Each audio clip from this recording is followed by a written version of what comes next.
welcome back for week 10. This is the Mind Men series on eradicating addiction. I'm Christy O'Connor, your host and the creator of this content. So this week we are going to discuss forgiveness through the cultivation of boundaries. So we are going to discuss a systematic framework to first cultivate self-forgiveness, right? Because you can't offer someone else something that you don't have. So we're going to work on forgiving ourselves first in some of these more problematic areas of self-rejection. And then we're going to go through how to offer that to other people. So we can look at these two things as a way of sort of purging or getting rid of this deep anger that we carry around, both at ourselves and at other people for the same and different things. So that's going to be the first two parts. And then the third part, establishing boundaries, you can look at that as sort of a mode or a perimeter or a gate that keeps new resentments from coming into your sphere. Okay, so we'll talk about forgiving ourselves, others, and then how to keep that resentment out through cultivation of reasonable boundaries. So for symptom management this week, everyone should be trying to quit at this point. Okay, so you should either be quit and staying quit, or be in repeated attempts to try to quit and stay quit. Okay, so every time you put down the substance or behavior of choice, it should be with the intention of leaving it down and of staying quit. All right, so everyone should be here. And what's going to start to happen, we've talked about this a little, is the amount of time that you spend in contented sobriety, meaning you're not in acute craving and you're not in withdrawal, is going to start to grow, right? The amount of time that you spend in withdrawal and acute craving is going to shrink.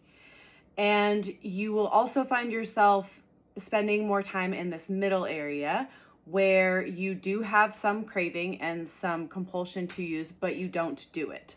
So you sort of resist the urge, if you will. You do what you need to do, sit on your hands, distract yourself, anything to keep from kind of falling back into the withdrawal use arena of things. So over time, over the next weeks, months, in some instances years, depending on, what the nature of the behavior or addiction is and how long you've been engaging in it, that is exactly what's going to happen. So eventually you will occupy 100% of the time in the contented sobriety category. You don't want it, you don't need it, you are balanced, you are healthy. There is no place for the addictive behavior or substance any longer. Before you get to that point, though, you will also spend time in the middle zone where you do experience some craving or a tendency to slip back into use, or the withdrawal craving space. So just be on the lookout for that, those sort of three phases of things, and watch for the amount of time that you spend in the contented sobriety area to continue growing and growing and growing. Okay, and you'll know when you've sort of broken through into that space for 100% of the time, because you will not want to use anymore. Okay, so as you get better and better at practicing this, and you have more and more of a tolerance for sort of this middle space where you feel like you want to use but you don't do it anyway, the amount of time you're going to spend over here where you're just good, you're chilling, is going to continue to increase. So enjoy that. No matter what, don't stop trying. Okay, so even if you are having a hard time, or you go through a period of time now or in the future where you have a hard time maintaining continuous sobriety, don't worry about it. Just keep trying, and eventually you will end up in this space where you're free and clear 100% of the time, and there's just nothing that can happen to you in your life that would push you back into this category. Okay, so be persistent, be patient, and keep your chin up as you sort of navigate your way through those three phases of things. We are going to continue sitting in the morning for a minimum of 15 minutes, and in this in this space, I want you to cultivate the energy of the contented sobriety. Okay, so if you've had a taste of this, bring that energy in, really sit in it, feel how nice that is to just not need anything and to be happy and okay and balanced without needing to offset it with anything. And then cultivate gratitude for the contented sobriety. So really trying to harness those two things in your morning meditation so that you can gather it, if you will, and then bring it into your day. And then inevitably, when you run into something that sort of makes you want to go back into use or cultivates a feeling of craving or something, you'll have this sort of energetic reserve to lean into, so that instead of using or engaging in that, you can remember how grateful you are to have access to this place of contented sobriety and keep moving towards that, right? Every night, success inventory, as we've been doing, okay? So celebrate the areas that you were successful in, analyze any areas that you were not successful in, and do a little brainstorming to see how you can make success more attainable to you if this is something you're struggling with. Thank yourself for continuing to try and to continuing to engage in this process of self-improvement, and recommit for the following day before you go to bed. All right. And we are also going to continue implementing the positive change or new habit or new hobby that you have been doing for 15 to 20 minutes a day. We're going to keep that up. Make sure you're doing it every day. All right. What we're going to add this week is I would like for you to spend anywhere from 10 to 30 minutes a day either listening to something that directly supports your healing and recovery, or reading something that directly supports this for you. So I do have some books listed in the summary of these lectures. So that's an okay place to start. Any podcasts that you find to be helpful and that help to redirect your mind to a place of balance and focus concerning your self-improvement process and implementing these new habits, breaking the old ones, anything that has anything to do with that sort of content, that more positive, uplifting, reminder of the kind of person that you're becoming and that you want to become. I want you to spend 10 to 30 minutes at least engaging in that kind of content daily. Okay. And a lot of these authors of the books that I've recommended, I think a lot of them have podcasts. So there's more than one way to expose yourself to this information. So be open to what that looks like. But if you can, be engaging in that kind of content that's providing additional information, additional support, so that you can really solidify what we're doing here, kind of keeps your brain, your mind where it needs to be in order to push through some of the resistance layers and the difficult things as they come up and what have you. All right. So that's it for the symptom management today. For the wounding, there's going to be 3 parts to this. So the first part, again, we're going to go into self-forgiveness. The second part, we're going to use that mechanism to dissect how to forgive others. And then in the third part, we're going to discuss boundaries and how to use them to keep that space free of anger and resentment that you've just created for yourself. All right, so for the self-forgiveness component of this, I want you to first ask yourself, and this is a journaling exercise, so make sure you have something to write with and write on. I want you to ask yourself where you reject yourself the most. Okay, so for a lot of us, this includes addictions, whether they are behaviors or substances. This can include ways that you behave when certain things get stirred up. Okay, so like ways that you behave, for instance, when you get angry or when you get insecure, or ways that you behave with a certain person in your life that you have a specific dynamic with, maybe a partner, maybe a parent, maybe a sibling. So any of these things can be areas where you reject yourself. There's often more than one place where this shows up. So focus on the first few that come up first and loudest for you. And chances are, if you are involved in this process, this program, in order to cure an addiction, that's a likely place where you're going to reject yourself. Okay, so basically you're engaging in this thing you're very ashamed of, you're not proud of it, you wish it would go away, but you don't know how to fix it. So anything like that, all right, you can use to start digging deeper into this self-forgiveness. So answer that question, write it down. Where do you reject yourself the most? When you are in use, when you are in insecurity, when you are in anger, what is it that you exhibit that causes you to go into this place of self-destruction, self-abandonment, self-rejection? All right. And for the second part of this, it might be helpful to go back to the week 7 lecture on gardening, because it's more or less the same process, okay? So for the second part of this, we are going to think about, when did this start? When did this behavior start coming up for me? At what point in my development do I remember specifically starting to exhibit this behavior? Now we're going to take what we did last week and apply that here. So I want you to start playing the tape from around the time this behavior started in you, whenever that was. And I want you to, from the place of the observer, watch this thing develop in you as you age. And I want you to consider things like societal and social factors, familial upbringing, your gender, your place of upbringing, all of these things that shape a person as they are growing and developing. I want you to keep in the background of your mind here as you're observing this thing develop in yourself. Okay.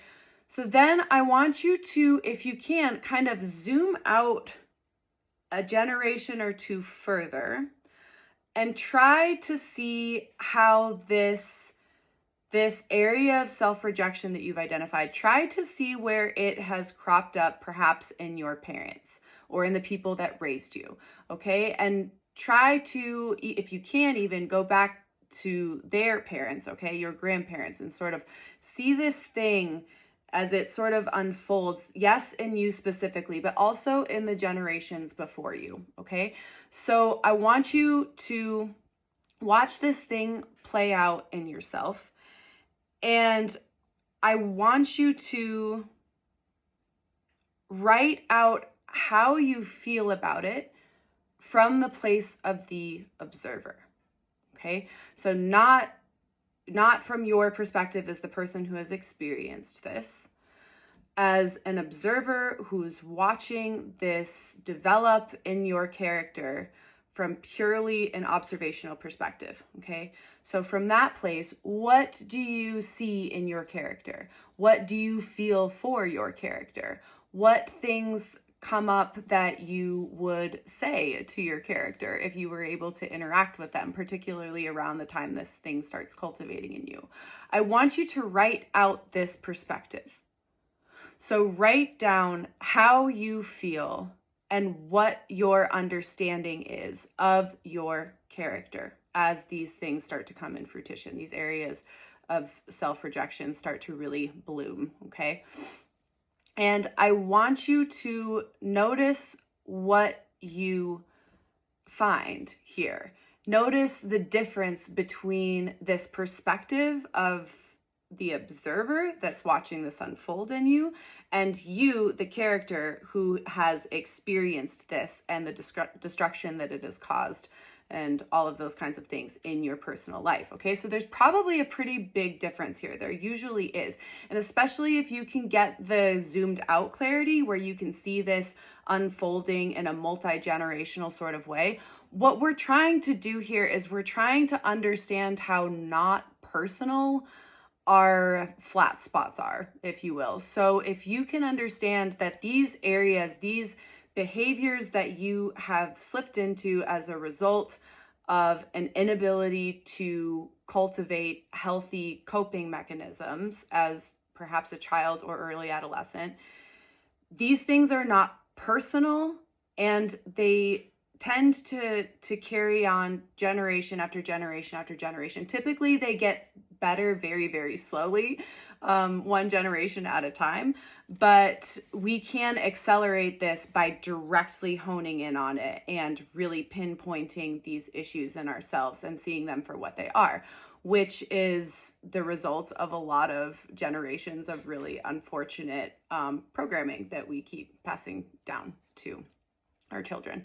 So if you can start to see it this way, then you can start to bring in a different perspective for yourself. So instead of feeling like you're the worst person in the world, or you must be the only one that behaves this badly, or whatever the narrative is in your head when you start engaging in these behaviors that cultivate self-rejection, the more you can see these things developing in you as a symptom of a problem that you did not know how to deal with, the easier it is going to be for you to forgive yourself and let these things go.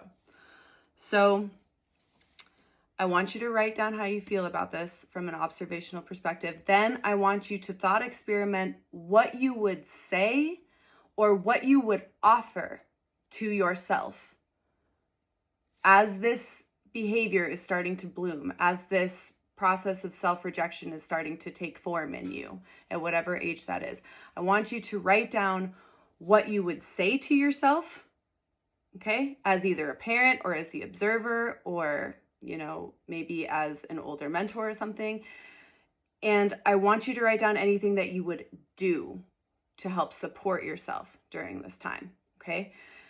I want you to review this once it's written down, and then if there's anything that you wrote down as being something that you would do for yourself, I want you to try to actually do that for yourself now in real time as best you can, all right?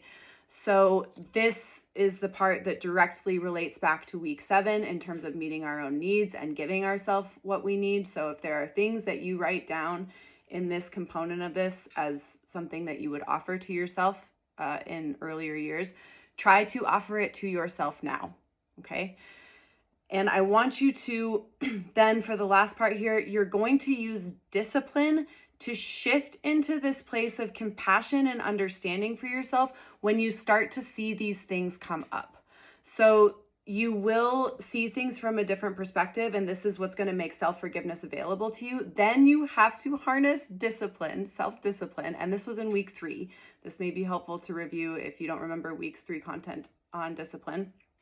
So we're going to use that to shift back into a place of compassion and understanding with ourselves when we either feel compelled to engage in behaviors that cause self-rejection, or when we actually do, all right? When we lose our temper, when we relapse, whatever it happens to be. So you are going to understand why these things developed in you by taking on a different perspective, and you are going to offer yourself the same level of compassion and forgiveness that you would offer a child, that you would offer to your children, that you would offer to a friend or a family member who's struggling, okay? So you are going to stop being so hard on yourself and take a moment to understand the behavior and offer yourself the understanding and compassion that you were not able to offer yourself during the time when this was developing, and allow your being to be kind of flooded in this, okay? Where you really understand where these things came from and how they really are not a product of you being personally defective. Okay, these things, they happen. We all have different flavors of them. So once you start to understand this, it becomes a lot less personal, it becomes a lot less shameful, and we start to break those layers of shame and guilt and disgust, and we really can get into the core of the wounding and fix it, okay? Because we're not guarding them, we're not ashamed, we understand that this is something that everybody goes through, and so then that allows us to bring in this deepened layer of compassion and understanding for ourselves as we start to really clean out some of these behaviors that cause us to self-reject in the first place. So an example of this, for me, on the more superficial aspect of things, this did look like substance abuse for a long time. When I started implementing this process with different things, when I got to the core wounding on my maternal side, this really played a pretty profound role in my healing of one of these deeper seated wounds. So part of my mother wound, if you will, is this unintentional throwing of my power at men or partners specifically. Okay, so when I engaged in this process that we just discussed, what it looked like was watching myself start to do this, okay, like late childhood, early adolescence, start to do this, and watching how that absolutely took me away from myself. It ended up causing things like substance addiction. It ended up causing things like low self-esteem. It ended up causing things like really unhealthy romantic relationships. So I really got an objective perspective of this. And instead of feeling ashamed for like just flinging all of my power and self-understanding at a man, I felt compassion for this child that learned how to do this over multiple generations and through society at large. So when I zoomed out on this a couple layers, I watched my maternal grandmother, who was a doctor, all right? Not a common thing in that area for women to be doctors. She was a doctor. She gave all of that up to marry my grandfather and have 5 of his kids, only to develop alcoholism later and have him leave her while she was in a treatment program a number of states away. So that's what I observed there. I also got to observe how this played out in a lesser way, but still played out for my mother. And then I sort of watched this direct transfer thing into myself. And there, in this observational process, as I zoomed out more and more, I felt these huge waves of compassion, not just for myself, but for my mother and for her mother and for all of these generations that have gone through this really difficult thing without realizing it, you know, basically investing all of your energy into someone else and then watching that fall apart. Okay, so this was for me a pretty profound understanding when I got to this level of wounding. And I also started to understand how this unhealed wound caused a lot of the manifestations of addiction that I experienced, the manifestations of unhealthy romantic relationships that I experienced, even problems in my friendship dynamics. So what you'll start to see as you get deeper and deeper with this is that these different manifestations of, you know, addictive behaviors, maladaptive coping mechanisms, whatever, they all start to kind of funnel into these core wounds. So that's an example of how that will start to look the more times you cycle through this and the deeper and deeper you get in terms of understanding your own wounding. All right. So really take some time with the self-forgiveness component and do this in as many areas as you're aware of or as you're comfortable with. Okay. So just try to get as broad of an understanding as you can of these areas that you reject yourself in so that you can offer yourself the compassion and understanding that maybe wasn't available to you when you needed it. All right. So take some time here before you move on to the practice of forgiving other people. So on that note, forgiving other people, we are basically going to use a parallel process as we just implemented in forgiving ourselves in order to forgive other people. This is infinitely easier once you have it dialed with yourself. So take the time to really focus on that first before you start trying to project it outward, because this is almost going to be second nature once you are proficient at the self-forgiveness component. It's going to be a lot easier. So we're first going to look at, how do you reject others? Okay, what behaviors do others have that you are judgmental of, that make you angry? What happens with people that you have difficult dynamics with? What characteristics do they have that play into the dynamic that you're not fond of? Okay, so write these out. Write out the behaviors in other people where you reject them, that you do not like and that cultivate anger in you or irritation, whatever word you'd like to use for this, okay? But things that trigger you, things that get you fired up in other people.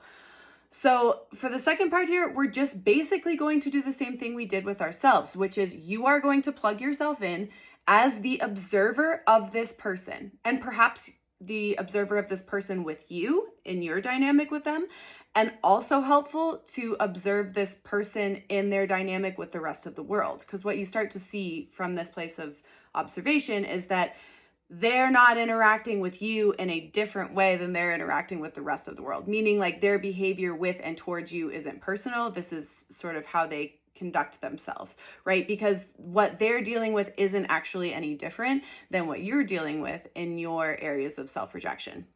Okay, so we plug ourselves into this role of observer again.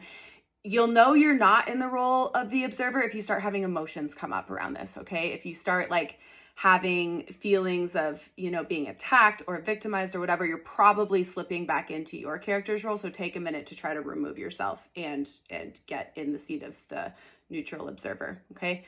So you're gonna watch this play out, okay? Your dynamic with this person, perhaps the way that they interact with other people or the rest of the world, that can be helpful. And you don't have to know the details of their upbringing, right? Like what kind of environment they had, what kind of parenting they had. You don't have to understand the details of that to implement the same sort of like narrowed in and then zoomed out perspective of this person in some of their more dysfunctional behavior patterns.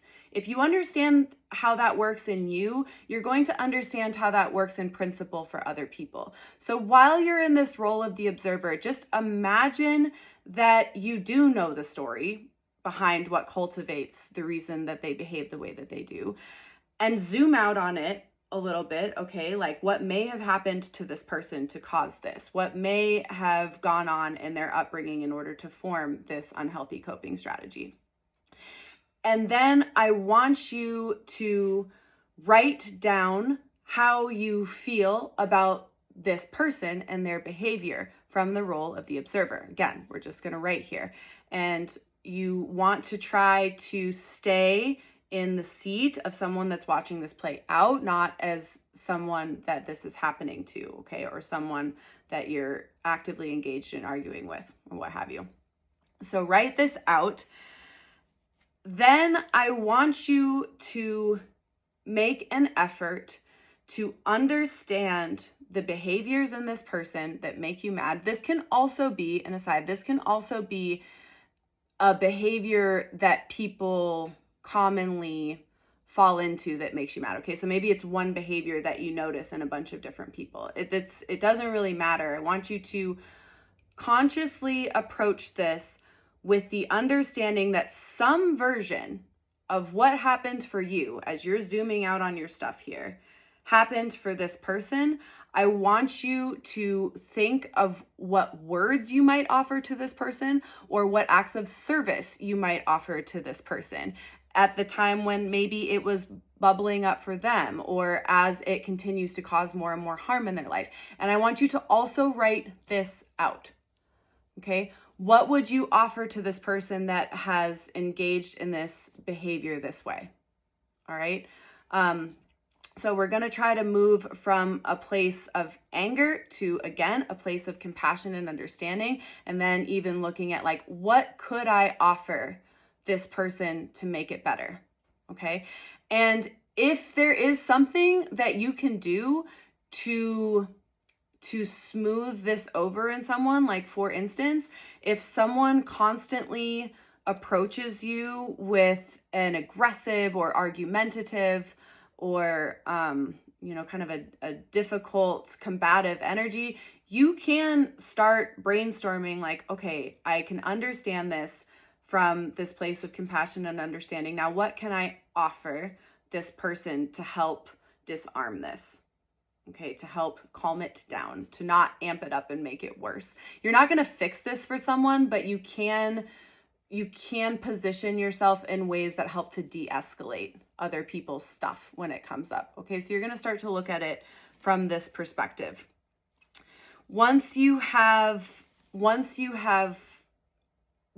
understood their situation and behavior as best you can, I want you to take a moment for each person that you've done this for. And I want you to try to do this for every person that you feel angry at, or every behavior that people exhibit as a whole that makes you angry, okay?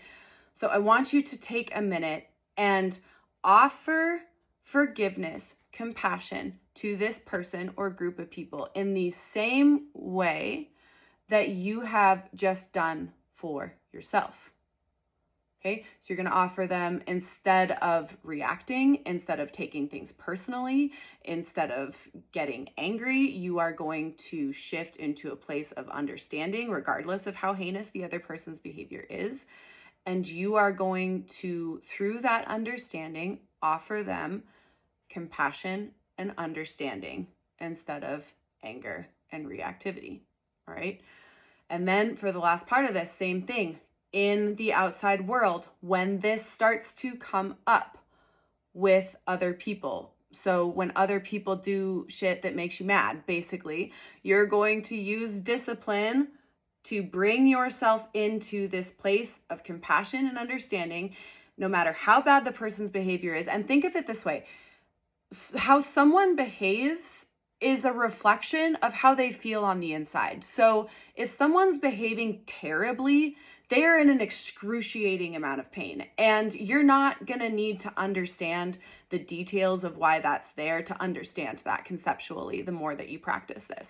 So when someone comes at you with something that has historically made you angry or what have you, I want you to use discipline to shift into that place of compassion and understanding. And maybe all you understand is this person must be in a lot of pain because they're behaving very badly.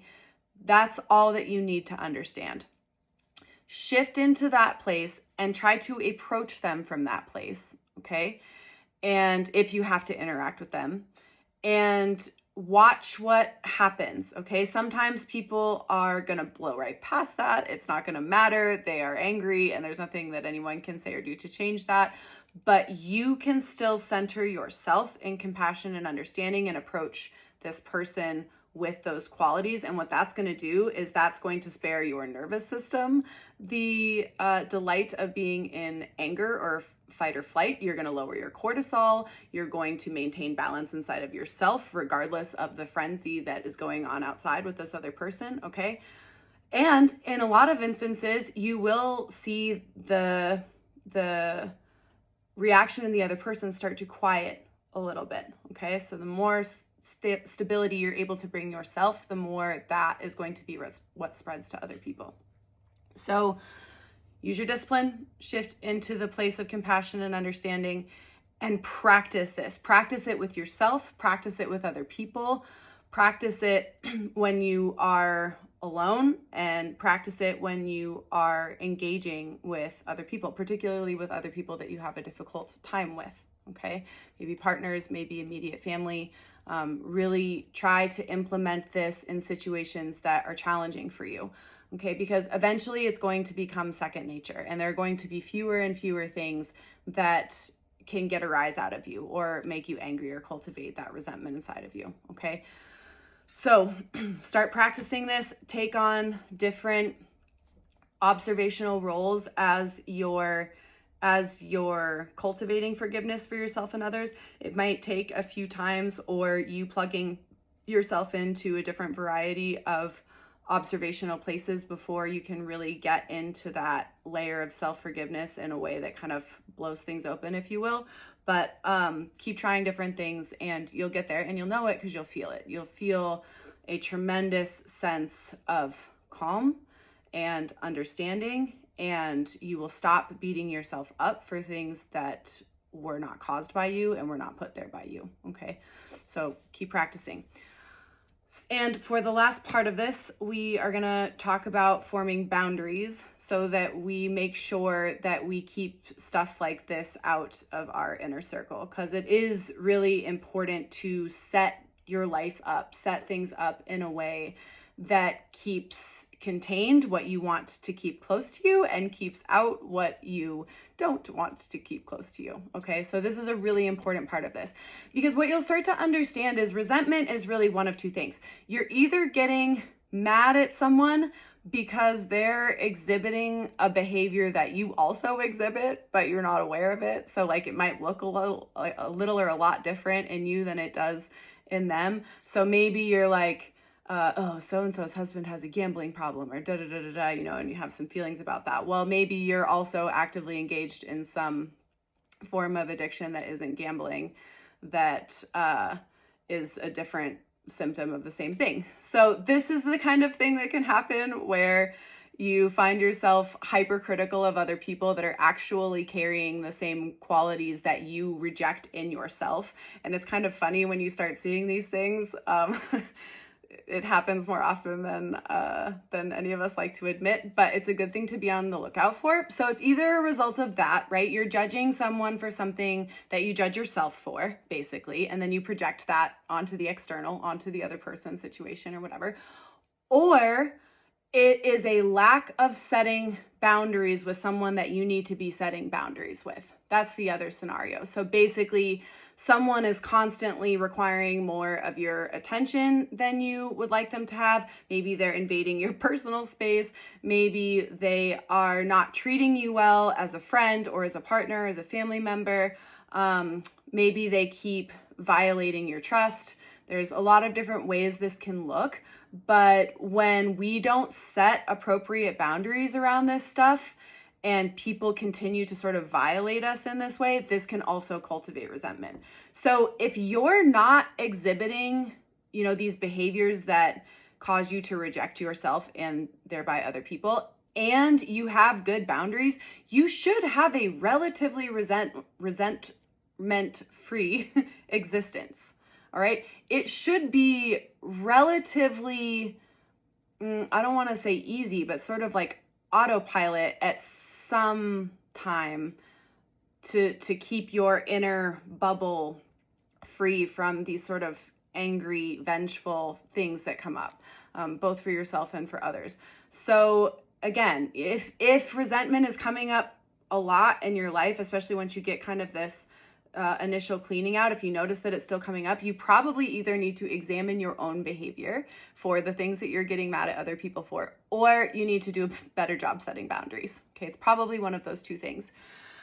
So what we can do here is first get really clear on what we feel is reasonable to hold ourselves and other people to. Okay, so what rules do we need to have for us and for people that we're interacting with in order to feel safe and out of anger? All right.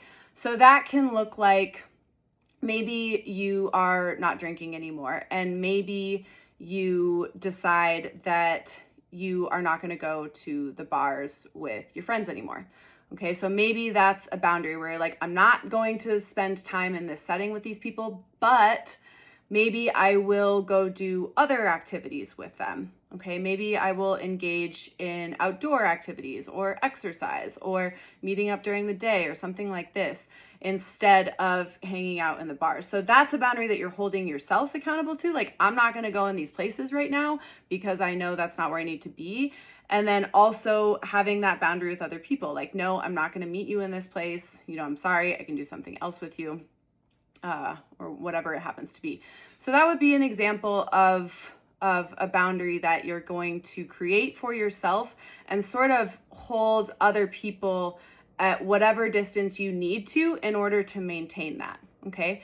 You're going to have to be able to honestly see where people are with things in order to be able to set good boundaries. Okay. Because some people are not going to respect your boundaries. They are going to trample over them over and over and over again. And it's not because they're bad people or anything. It's just that's where they are with things. They don't have an ability to follow through or do what they say they're going to do. And then if we let that in too closely, that can then impact us in a negative way because we get angry, we get hurt, etc.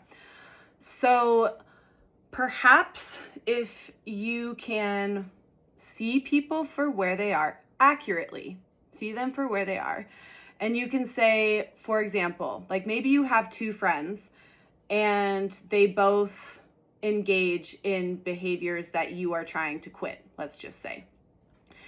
The one friend has very little awareness of the fact that their behavior is problematic, of the fact that their behavior is harmful to themselves, to the people around them, etc. So maybe they keep making promises that they break. Maybe they aren't capable of showing up in a way that you need or something like that. So maybe you see that and you say, can I interact with this person in a way that will spare me from becoming angry or resentful or having kind of this yucky feeling on the inside?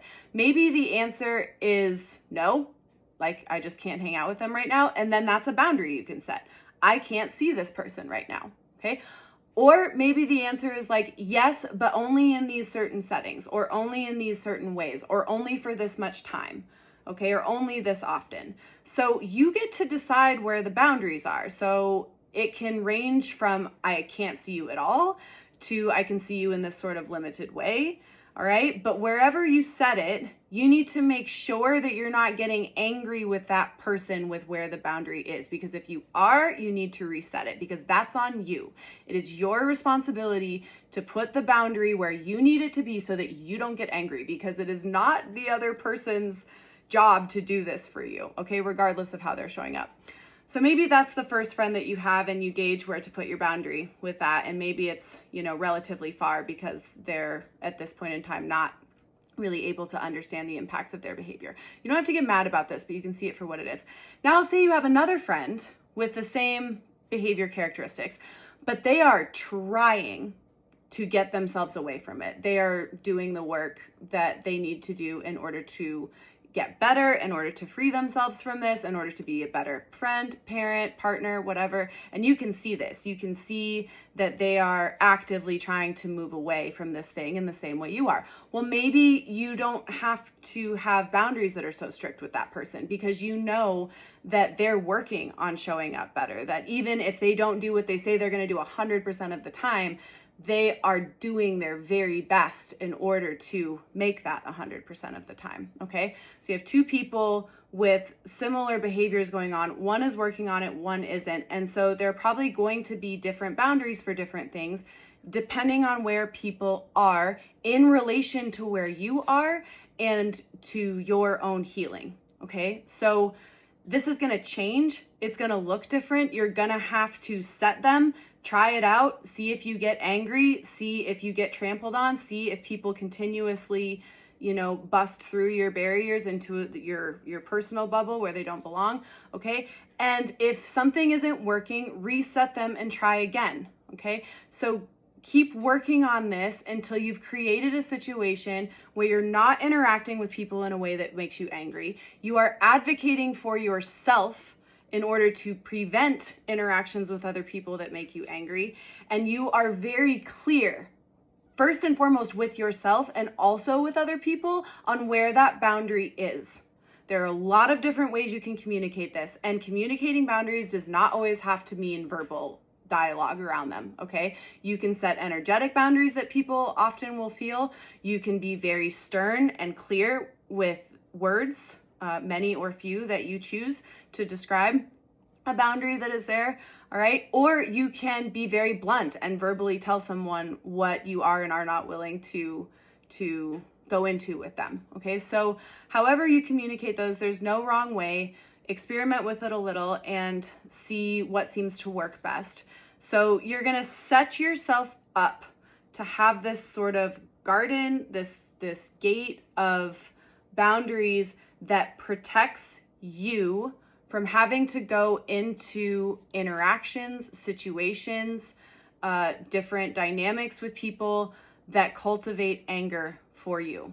All right, this takes time, this takes practice, especially if you're setting boundaries with an immediate family member or a partner. This is going to take a lot of experimentation. You're probably not going to get it right the very first time. So what you're doing here is you're trying to figure out how to position yourself to whatever is causing the anger in a way that does not cause anger for you. So how much distance do you need? What angle do you need to be queued up to this thing? There's a bunch of different ways to look at this. So you have to figure out how you can relate to and be with this thing that causes resentment inside of you in a way or in a position that cultivates complete neutrality. So that requires you doing the inner work of this self-forgiveness, obviously, right? Because you have to be able to forgive yourself if you're going to be able to forgive other people for these things that you find angering. And then it's going to require you to figure out how to create this bubble for yourself, this space, if you will, that you've made with different boundaries with different people, depending on where they are in relation to you, your healing, your core. All right, so that you keep things out that need to be kept out in order to protect you from getting angry, and you have only things in your inner circle that you allow in there. Okay, so this is an ongoing process, and as you change and get better, where you set the boundaries and what the boundaries are is going to change, okay? Because your capacity is going to get bigger and bigger. And the more you neutralize to things that you did not used to be neutral to, the less rigid and concerned you have to be with these boundaries, right? Often at first we have to be kind of rigid because we're protecting this thing, right? We're protecting our self-growth. We're protecting our sobriety. We're protecting this new way of being. So we have to be kind of like rigid. The walls have to be relatively high. You have to be very careful. As you get more solid in that and you inhabit a place of balanced neutrality and you have a proficiency in implementing these things, typically you can kind of chill out a little bit.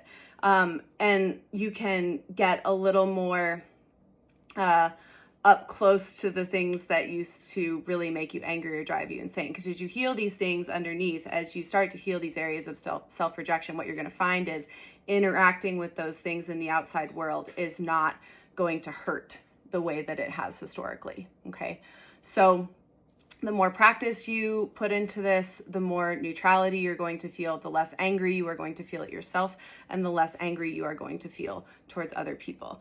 It can be really helpful to write these boundaries down so that if you find yourself in a frequent dynamic or interaction with a person or group of people that are exhibiting a certain characteristic or something, you can look back and say like, okay, am I setting the boundary where I initially intended to? And if not, why?